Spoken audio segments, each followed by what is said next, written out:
दिवंगत माजी खासदार गजानन बाबर यांच्या जीवनचारित्र्यावर आधारित पुस्तकाचा आज प्रकाशन सोहळा पिंपरीत पार पडला। शरद पवार यांच्या हस्ते हा प्रकाशन सोहळा पार पडला।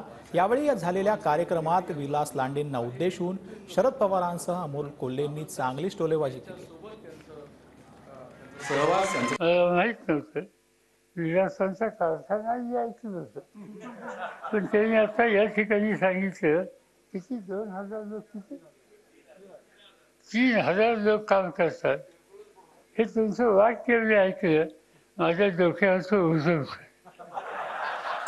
कारण आता निवडणूक आली, डॉक्टर कोल्हे काम उत्तर करतात, पण हे नाही। आणि त्यामुळे आता उद्या त्यांच्या निवडणुकीला कुणीतरी फाशी राखा पाहिजे याचा विचार मी करत होतो। आता विलास इतका जबरदस्त आणि शक्तिशाली फाशी राखा मला काही इथे दिसत नाही। तुम्ही हा खुलासा केला त्याबद्दल तुमचा मी आभारी आहे। केवळ मिळणारा निधी म्हणजे विकास नसतो, केवळ उभ्या राहणाऱ्या इमारती म्हणजे विकास नसतो।